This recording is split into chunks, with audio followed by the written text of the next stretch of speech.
kills the tree. This thing came, I believe, from China in packing equipment into the Detroit area about 15 years ago. And there's no pest, or there's no predator for it in the United States. Nothing stops it. If it gets into a community, when it gets there, it wipes out all the ash. Green ash, black ash, white ash, it'll take them all out. Mountain ash is not a true ash. Give you an idea of the spread of this critter, maybe kind of hard to see, but with this map of primarily the eastern part of the U.S., there's a little darker blue outline. All these states have emerald ash borer in it. Started in Michigan, and there are many, many communities. The ash are just gone. In the forest lands, it doesn't care. It just kills them. Is there a difference on the northern section of the state? Well, in Wisconsin, where we are in our situation right now, is that all the counties in orange have locations where there is emerald ash borer. In the northern part of the state, there's just a few hits.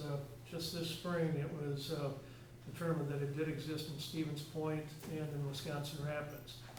When that happens, basically there's a prohibition on moving wood around because that's the way that it moves around the fastest. Mm-hmm. This little insect, left to its own devices, will travel about maybe a half a mile a year. Well, when you get it into the wood, and people say, "Oh, I'm going to save a couple bucks and haul some wood up north to go camping," well, that wood travels 300 miles in a couple hours. And that's the main way it gets moved around the fastest, is by people. Any place it's discovered, the entire wood industry changes. You can't take any wood from that county outside of the county. So all of the counties in orange have that prohibition on it. It's not real heavy in Stevens Point or Rapids, basically Portage County or Wood County. Up in Oneida County and Rhinelander, they found a couple of trees on school grounds last year. Found it up in Superior and Douglas County. Going north of it's actually Calumet and the Upper Peninsula, and some other places in the Upper Peninsula. However, in the southern part of the state, there's some very heavy infestations. Is that the green? Where it's yeah. extremely heavy? Those are where there's real heavy quarantines. That's where it's heavier. It's coming, Yeah. and there's you can't stop it. However, If they saw down an ash tree and cut it into boards, could they transport that? You know? Good question. no, they're not allowing that if it's not. No ash, no way. No. Well, Yeah, it's impacting industry. Wow. So if it comes, what can you do? You can treat your trees with chemicals to basically, it's like inoculating them basically. Mm-hmm. Chemical treatment, there's a couple different kinds. Probably the simplest way to describe it is that it costs, what we're estimating, about $43, $45 per year per tree to treat the trees. The most common chemical treatment is good for 2 years, but you pay $80-some, and then your tree is protected for 2 years. Gets expensive real fast. How safe is that for pets? Real safe. The way that they're treated is you bore into the tree and you inject the chemicals, and so they're not on the surface at all. There's another method you can use, particularly on smaller trees, where you inject it into the soil or on the roots, but it's not on the surface. And well, if you see all this country around here, they've used it a lot and they know what it is. The chemicals, there are some that are available to homeowners to use. However, they're not as strong. They're not as dangerous. The most effective chemicals, you have to be a certified pesticide applicator to put them on. So pretty much you're looking at tree services, or in our department we have certified applicators that do our chemical applications. Is it here? We don't know that it is. Could it be here? Yeah, we just haven't discovered it yet. The issue that we're looking at is we expect that it's gonna be here in the next couple of years, or else it's here and we'll discover it. And when the infestation starts, as with all these things, there'll be a few that are very prolific, and then the population's gonna explode, the number of trees that are infected is gonna go through the ceiling. A typical life cycle in the beginning of an infestation is that it takes 3 to 4 years for it to really get going. Actually, if a tree, you find that it has been a host to the borer, within the first 3 years, you can save it. You can start treating it and save it. But then you're into essentially how long?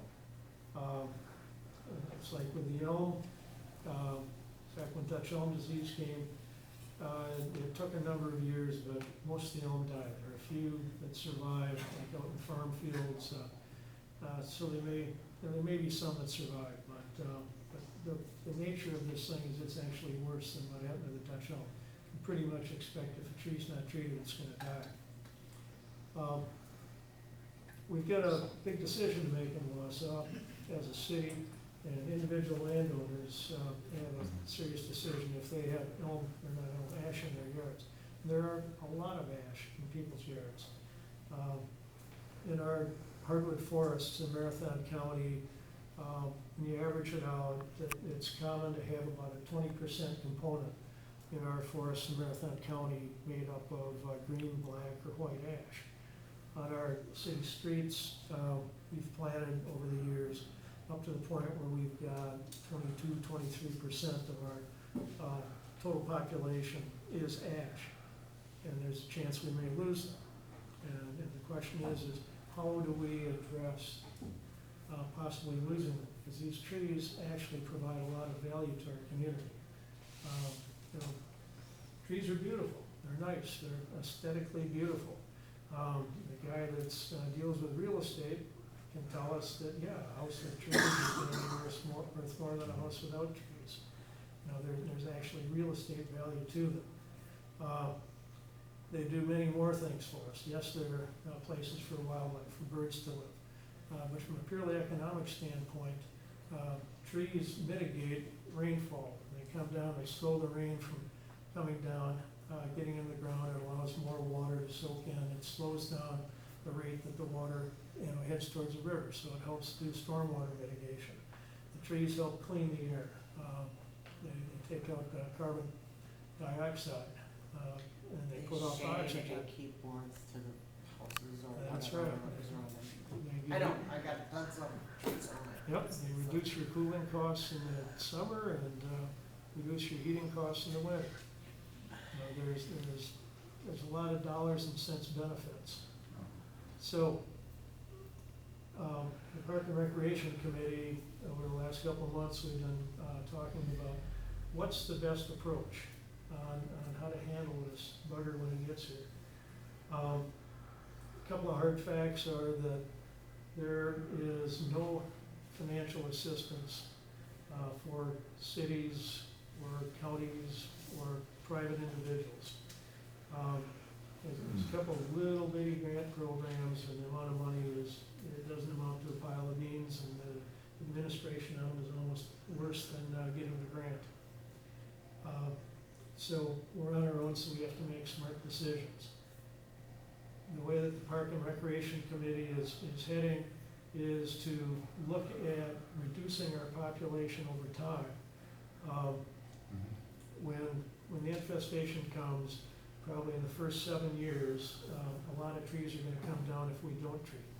We can reduce the number of trees we have to take down if we do treat. And the approach that we're coming to is to treat, I think we're looking at about 70% of the trees for the first 7 years, and during that 7 years to remove 30% of the trees, ash trees. Our inventories are showing us that about 20% of the trees that we have, ash trees, are not great specimens. So it's not gonna be a big loss, and you wouldn't wanna spend the money on inoculating them. What that'll do is that'll preserve the value of the trees that we do have over that period of time. And it also buys us time. It allows us to wait to see if the science progresses. Are better insecticides gonna be available?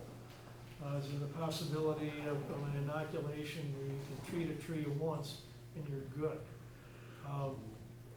There's discussion of some predator species to kill the emerald ash borer.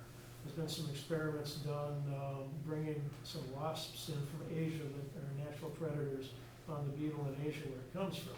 Very, very, just tiny wasps, less than a quarter-inch long. But they prey on the borers. So at the federal level, there's some research going on in those areas.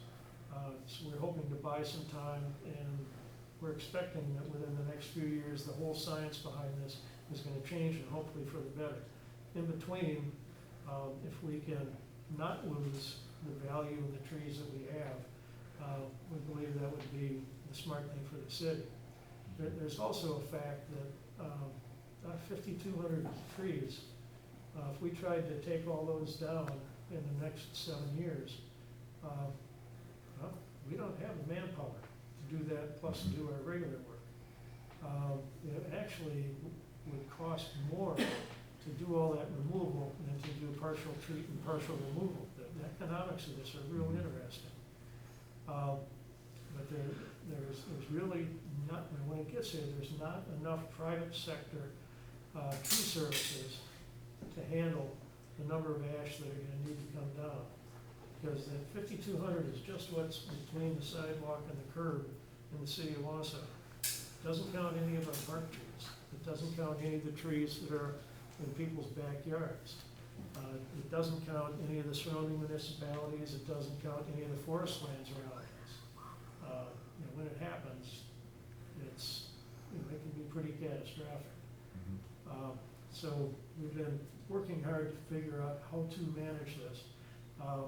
We're going to be having a public meeting, educational meeting, and giving more specific details on this.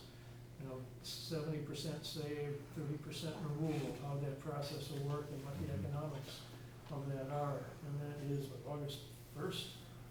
Monday, August 1st at 5:30 p.m. at City Hall. In advance of that, we'll be putting out more specific information on this so the public can sort out fact from fiction. There's one of the things that people thought when the green ribbons went up on the trees, we were just trying to show people these are ash tree, and when the emerald ash borer gets here, if we do nothing, we're going to lose them. We didn't put them on even like 15% of the trees in town, but people thought they were all over, and people thought, oh, they're coming to cut those trees, tomorrow. No, it was an awareness campaign. We haven't planted any new ash for 7 years in Wausau because there's not a future without an added cost. So we've stopped doing that, and we've actually been taking ash out in advance. In some areas where like ash haven't been doing well, poorly formed tree, like if somebody wants to put in a sidewalk or there's a construction thing, that tree's gone. We've also selected some poorer trees. Or in areas where ash were really heavily planted, we've been taking a few out. You probably noticed, a great example of that is on First Avenue. We took out about 25% of the ash 2 summers ago, and we replaced those with other trees. Those trees weren't real big, so there wasn't a whole lot of value that we lost there. So we're being proactive and doing some early removals to reduce our overall liability. You were able to replace them with disease-resistant trees like maples or crab apples and that type of thing.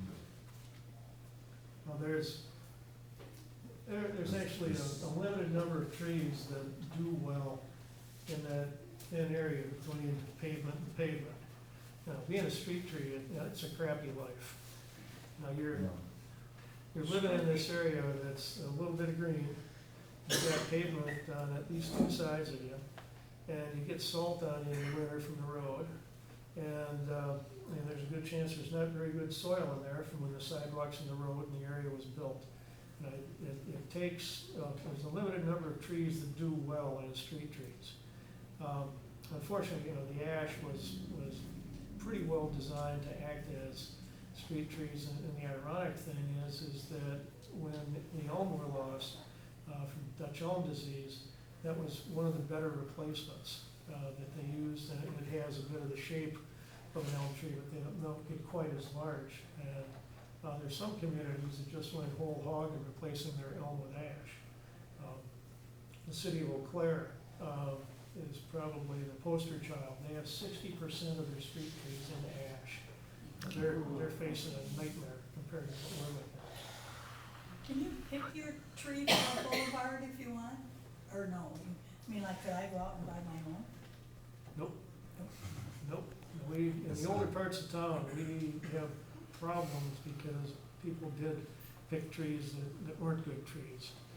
Yeah. Silver maple, sugar maple's a terrible street tree. It's Yeah, oh yeah. We got a its maple. roots are real sensitive. We do use a lot of maples of different varieties. I have a Shedler maple in my yard, and that is a beautiful tree. We're going into some trees that haven't been used as much for street trees in the past, like hackberry. We're What's the experimenting. one with the pretty flowers? That's a Japanese tree lilac. That's pretty. It's a nice, small, medium-sized tree. Works well under power lines because it doesn't get real tall. Would you come give me one of those? Well, it depends on your lot. I don't have a sidewalk, I just have Yep. Well, we a have a- street, we don't yeah, have a I'm right by sidewalk. John Muir. Yeah. When we put trees in, we just don't say, oh, there's a space. We look to see where the sewer is, where the water is, where the gas line, if there's underground electric, where that is there a carriage walk? Are there trees on the piece of private property real nearby, so as they grow up, they don't compete with each other? So we wanna make sure if the city's gonna invest and put that tree in there, that it's gonna have a good chance and it's not gonna screw up other things. Yeah. So can I give you my address and you can Sure. come look? Yeah. Well, of course, we're still a little busy dealing with this storm. We're Well, still cleaning up, but right. yeah, we'll get to you and take a look at your one. Really, I like one of those Japanese ones. I just pulled up the numbers that we were given this afternoon at the Park and Rec Committee meeting, and if we were to attempt to treat 70% of our street trees, our annual cost for that, in addition to everything else that we're doing, and with no funding source to make it happen, is $260,000 a year. Ooh, And if you wanna keep them alive, as long as those little buggers are flying around, you have to keep spending that money. I've lived in this house for 40 years and nobody's ever come to plant a tree in my boulevard, which I liked, because I have the power lines. But I sure would like a nice tree. We got beautiful trees down there.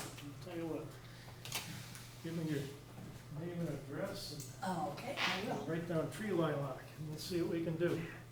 Okay. Anyway, any other questions about emerald ash borer, street trees in general? I was gonna ask you, growing up in the UP, they used to have the iron mule that would do all of the tree cutting. And when you're talking about the number of trees, are you thinking that this might be something worthwhile to rent and just zip down different streets and it grabs the tree, cuts it, and as a way to deal with a lot of the ash? Well, the iron mule was actually more of a forwarder. It was a bunk machine with a grapple Yeah, that moved it. And when that was around, they were actually doing more hand cutting. You don't see many iron mules anymore, but you're seeing mechanized logging, where they actually will cut it and lay it down and move it onto a larger forwarder than what the iron mules were. But Correct. Fellow buncher, I And- think is the type, the name of the machine that's, probably actually using nowadays. Yeah, Iron Mule, it actually was a trade name, and there were so many of them that's kind of like Kleenex, there's the facial tissues. But Iron Mule got to be real typical. Yep, and I know what you're talking about because I was with the US Forest Service in the UP for 8 years. All And, the processors up there now. yeah, right, most of it's all Tree in highly 130 mechanized. seconds. That's- Right. Quick question? Yeah. What are those emerald ash borers gonna start eating once all the ash are gone? Then, That's $1 million question, ain't it? well, hopefully they won't adapt in anything else. Like I showed you, it's all over the country, Yeah. and they haven't seen it go into other species. Yeah, Uh, it's scary. Well, they adapted to going into box elders, they probably should. So, Sharing, so they are specific to ash. And, well, there's actually 4 native ash in the United States. One of them is blue ash, that's in small pockets down south, like in the Carolinas. We don't have any up here, but black, which is more of a woolland swamp type tree, and then green is a more in between, more wet into somewhat dry soils, and white ash is a little more of a highland species, but we have all 3 of those. And that's part of the reason they're very good street trees, is they can handle, low oxygen levels in the soil, which is what you find in a lot of your street tree situations. And they're strong wood, and they withstand a lot. So, what are we gonna make our Louisville Sluggers out of if we Yeah, run that's out what I of was saying, ash? is that why the Brewers are doing so badly, because I can't take the bats out of state, because they're made out of ash? Well, actually, more and more guys are using maple. And actually, the Antigo is one of the top manufacturers of hard rock maple baseball bats, which are replacing ash in many cases. But ash tool handles, any kind of long-handled tool, ash is fantastic for it. Makes great flooring, well, any kind of siding, wainscoting, cabinetry. It's used for a lot of different furniture, high-end uses. I think that Anigo guy is buying his maples in Pennsylvania, though. Yes, no, He was, he is, yeah. that's interesting. Yeah. 'Cause I know he started here because we did have a good, it's a sugar maple, particular almost subspecies of it that is a little harder. In the UP, they called it rock maple. Oh. Okay. Any other tree questions? Then we'll move on to Reservoir Park, your neighborhood park. Reservoir Park, the land was originally acquired by the city for a reservoir, go figure. But the question is you got the reservoir, there's land around it, what should we do with it? So the determination was, we'll have it be a neighborhood park. What's a neighborhood park? I'll read you the definition. Wausau has it's called a comprehensive outdoor recreation plan. And the state of Wisconsin encourages municipalities to have these plans. And then you put them together and review them every 5 years. And within that, the city takes a hard look at what they have for park and recreation resources, how they manage it, what they want to do in the future. It sets standards, guidelines, makes plans for the future. And in our comprehensive outdoor recreation plan, our different types of parks, there's multiple different types of parks in our community. And we pretty much, I've been here for 30 years, and for many years before that, it's pretty much been the same types of parks. There's been a little bit of change in the last few years, but the heart of our neighborhood, the Wausau Park system, are neighborhood parks. And neighborhood parks are for the people that live in that particular neighborhood. We try to have a city park at most a half a mile from every residence in the city. It's preferable to be within a quarter mile and that's walking distance. Sometimes you run into things where basically there's stoppers, like Stewart Avenue, traffic arterials, and it's stoppers for kids. That's the thought. You want kids to be able to get to your neighborhood park under your own power. You got rivers, and they have very, very steep hills. And we take a look at that and we figure out what's the placement of where we want to have our neighborhood parks. So in our neighborhood parks, the service area is 1/4 to a half mile. People who live in that area, that's their home base, that's their park. And reading the definition, neighborhood parks are designed to provide both active and passive short-term recreation activities. Primary user ranges from 5 to 15 years of age. However, informal recreation opportunities cater to groups of all ages. The service area of 1/4 mile radius includes the entire neighborhood, with some neighborhood overflow if features are unique. The average neighborhood park serves from 100 to 2,500 population. Neighborhood parks commonly range from 5 to 10 acres in size. The types of facilities that we put in neighborhood parks are focused on young kids. Reservoir Park's pretty typical. If you look at a elementary school, they usually have 2 groupings of playground equipment.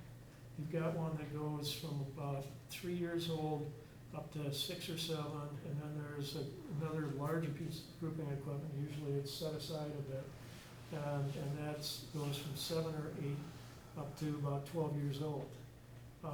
And the purposes of the play equipment are different. For the younger kids, you're dealing with simple climbing, swinging, simple motions. The older kids, you get more into balance and upper body and things like that. So the equipment is actually different. In the neighborhood parks, we tend to put in the equipment for the younger kids. And we may push that 11, 12-year-old thing. But if you think about the kids that are 5th grade and younger, basically your elementary school kids, that's the focus on play equipment. Play equipment we have in Reservoir does reflect that. Just open space where you can go and play swing sets, more simpler type stuff. Green space where people can come and visit and utilize it. This particular neighborhood park has a shelter. Not all neighborhood parks do have shelters. This neighborhood park's a little different, but it's got a parking lot in it. The parking lot, actually, we were proposing to remove it because neighborhood parks are designed for people to walk to. You don't really need off-street parking for them. However, I'm trying to think how many years ago that was. It's probably 12, 13 years ago, we had proposed removing the parking lot on the south side of the street. However, we found out very quickly how much the church depends on that parking lot. Right. So that's why that park has a parking lot, neighborhood park. Most don't at all. The parking lot is something that happened in response to the church and has stayed there because of the church. It's a little bit unique in that aspect. I know there's been some talk about the possibility of having a restroom in the park. And our policy is not to have restrooms in neighborhood parks. We've got 4 parks in town that do have restrooms. Mostly community parks, like Brockmeyer Park out on the west side. It's got big sports fields. People come there from a distance, and that park is being built out. In fact, we're in the process of working with a private group to put, it's going to be close to a $2 million adaptive playground out there, which you need to have off-street parking. It's a destination. You need to have restrooms for people that come and are going to spend hours at a time there. Oak Island Park has its own restroom. The newest restroom we've built is actually by the farm market. Serves the farm market, serves events at the kayak course and other special events along the river. That's where we put restrooms in. We do have some neighborhood type parks that we put porta potties in for parts of the summer. Those are areas like 3M Park. We've got 2 softball diamonds down there that there's youth league play scheduled on. There's one down at Airport Park on the southeast side that's got 2 soccer fields and a Little League diamond. And during those league play seasons, we put restrooms there. But that's pretty much for those high-intensity uses that happen. And those are 2 to 3 games per night back to back, and it's a more intensive use. So we generally have not put restrooms in the past. The future of Reservoir Park, what we have in mind for it is citywide. If you take a look at the play equipment that we have, we upgraded our play equipment a little over 15 years ago over it was about a 5-year period. Well, that play equipment's getting a little bit long in the tooth. Now, the Americans with Disabilities Act has been modified recently, and also the Consumer Product Safety Commission has new standards on playground safety and also fall protection, which means safety surfacing, how far a person can fall onto what kind of surfacing and have them be safe. We, the city, embarked on a program to upgrade play equipment in parks around the city to meet the new ADA and Consumer Product Safety Commission standards. So within the next couple of years, you're going to be getting new play equipment up at Reservoir Park. And when that happens, expect that you're also going to have some walkway improvements inside the park, providing better accessibility to in and out of the playground area. But that's the primary thing that we're looking at for that particular park. That's a pretty park with a heck of a view. Kids don't like driving their bikes up the hill. It's quiet up there though. I know we've taken, I used to work with Opportunity Inc. And we've taken clients up there, and it's pretty, it's quiet. You can have lunch up there, but the one thing that isn't there is the bathroom. And when you got little kids and going up and down that hill is not fun. Yeah. And getting in and out of a bus is not fun either with a bunch of clients.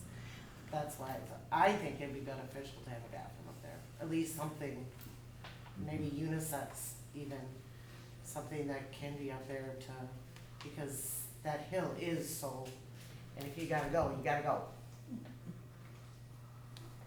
How much is it used? How much? You tell me. I have no Actually- idea, I don't go. Actually, there's a lot of families that go up there. I see them walk up there with kids. I live right on Maple, so Okay.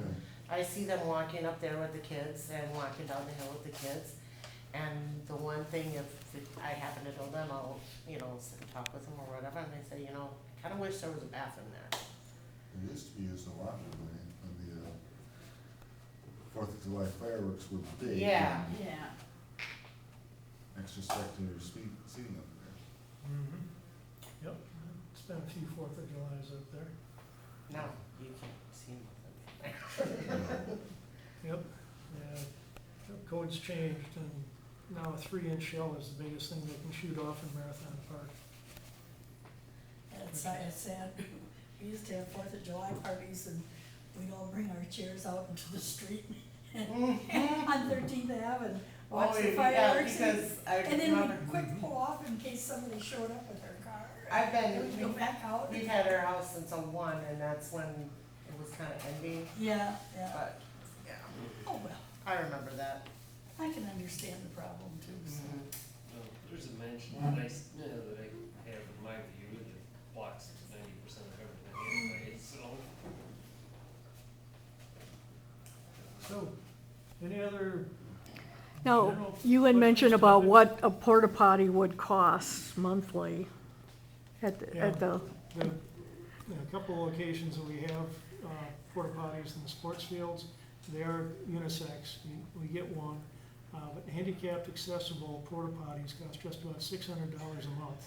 Yeah, I know, but in the same token, 90% of the time, when we hand them out, if they have wheelchairs, we waited till we got back to the facility, but, you know, just for the people that were ambulatory, it was nice, it would have been nice, cause I remember we were there for lunch, we were there in a half hour, and one of the ambulatory had to go to the bathroom, and it's like, we just got here, you know, so everybody else didn't get to enjoy. Yep.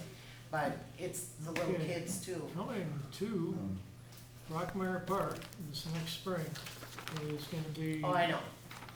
that accessible playground that's about the size of the 400 ball. It's gonna be phenomenal. Yeah, I know. But the kids up there go too, walking back and forth with the parents. Parents have complained that they wish there was something up there just so they could take their kids to the bathroom. Because walking up and down that hill is not the funnest thing, especially on Maple. It sucks. If there would be a way to, It's, if there would be a way to put one in, that, you know, I would say that in the park departments, just go do it. well, it's a financial question. I know. And if we do one for Reservoir, well, I got myself about 15 other neighborhood parks that are gonna be saying, where's mine? Yeah. And in general, you know, that may well also attract other people to come and stay there for Well, long they- periods of time. You've gotta be careful what you wish for. Yeah, Because the convenience of walking to a park and walking home, you know, and for some folks, there's an inconvenience in going there and not having it, but yeah. they're not necessarily neighborhood folks. Mhm. I get your point, I can see what the problems we have with Clark Island and the parks around there, like the gazebo and that. I think it would be used more if there was, to be honest with you. Cause I do see families go up and down. But now, I know families do use it, but I know a lot of people don't, because I've heard them say, I have to go and take this one to the bathroom, and what's the point of walking back up there? You could put a coin operated porta potty up there, that would help. They do that in New York. Yeah, you know, really, So- I'm serious, if she thinks that there really is a need for it up I there. think it'd be used more. Make it coin operated. Well, Bill, what if we decided to do some fundraising? I know Chad is working on building a little library that we'd like to get positioned there, and I'm willing to pay for the license so that it, can be done. Is it something feasible to say us try to fundraise to buy a porta potty, and then just what would be the cost for cleaning monthly? Yeah, cause if you go porta potty, and I know just from working with a business in the area that did, and he had to spend a ton of money every month just to have the porta potties emptied, Pumped out. yeah, pumped out. Didn't you say something about 600 a month to maintain them? No, that's just There the was porta something potty, else. the handicap Okay. one. If Oh, we that were was to, the if handicap. we were to rent a handicapped accessible porta potty, that's what it costs, and that includes the servicing.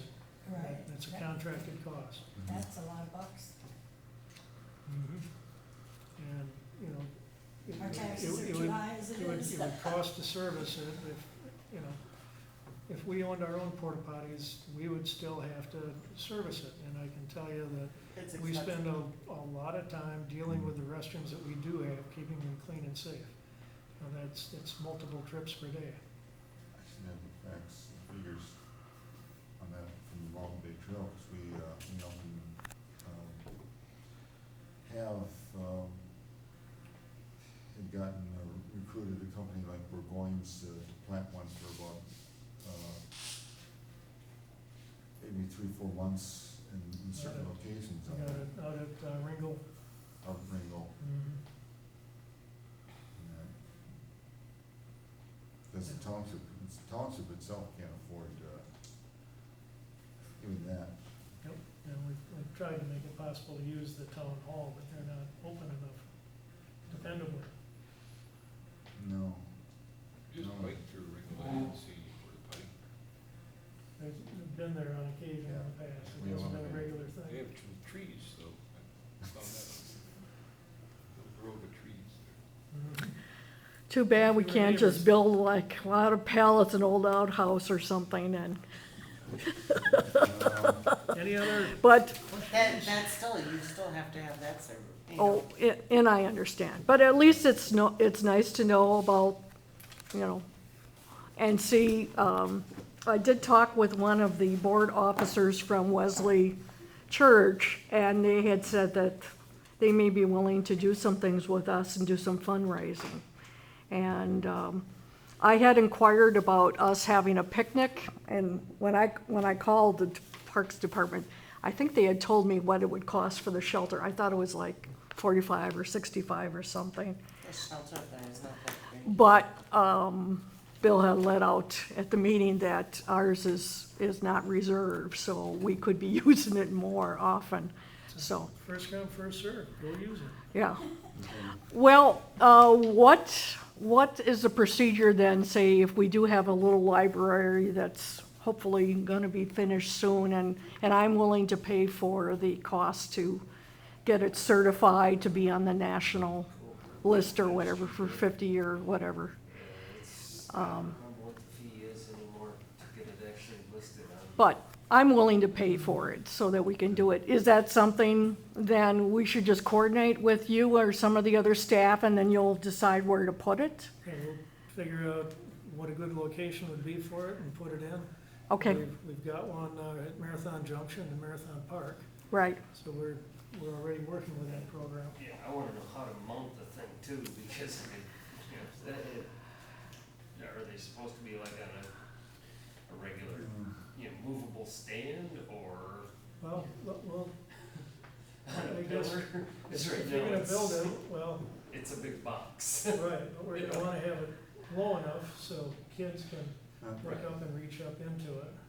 And, you know, is it gonna be year-round, is it gonna be summer only? Because that'll make a difference on where we locate it.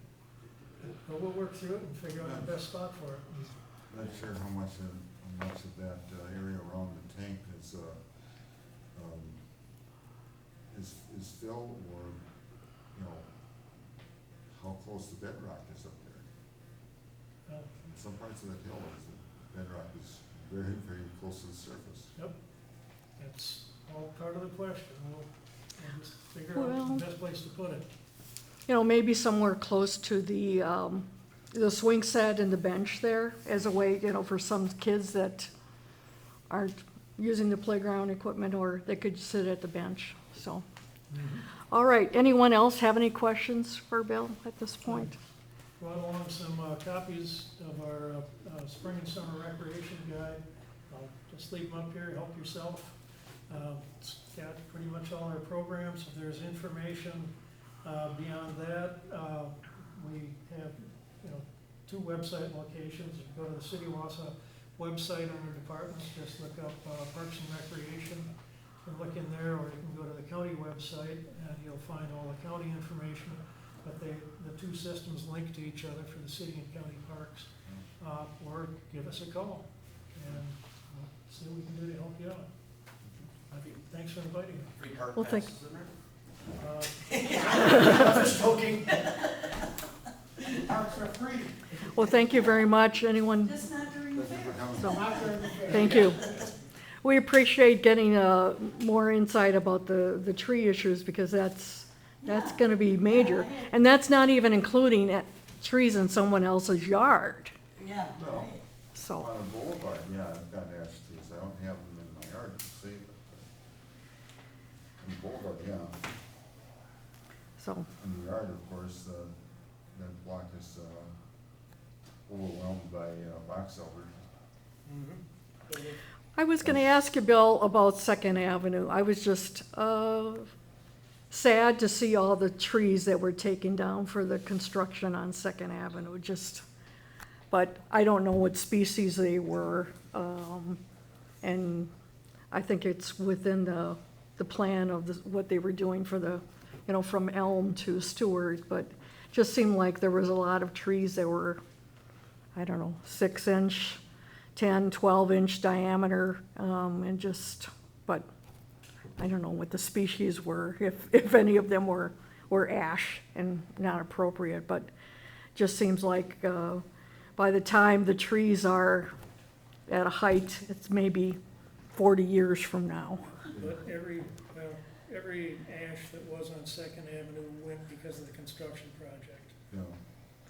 Okay, Because, well, that was smart cut our to be doing losses that. and get Yeah. something in there that we'll be able to keep without additional cost. But a lot of the ash issue too, isn't that because there is some indication that it's in Stevens Point or near Stevens Point? It's been found and verified that both in Stevens Point and Wisconsin Rapids. So It's Just coming. this it's spring. coming, so. All right, well, thank you very much.